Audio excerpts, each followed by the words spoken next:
Hi everyone, it's Analisa from Tweeze. Today we're going to be doing an underarm wax using Purple Seduction from Sexy Smooth Wax. This is a vegan synthetic wax, so it's perfect for your clients with even the most sensitive skin.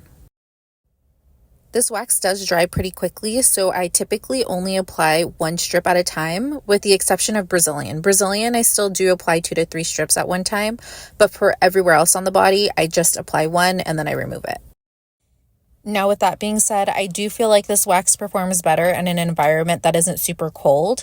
So when I'm using this wax, I make sure that I turn off the fan in my room. If your room is colder, then the wax strips are going to set faster. And if they set too fast, then that'll lead to cracking or breaking.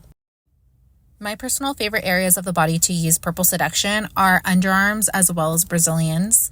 It's really great at getting out thick, coarse hair, as you guys can definitely see from the video. Thank you again to Sexy Smooth Wax for sending me their Purple Seduction. I've really been enjoying using it this last month.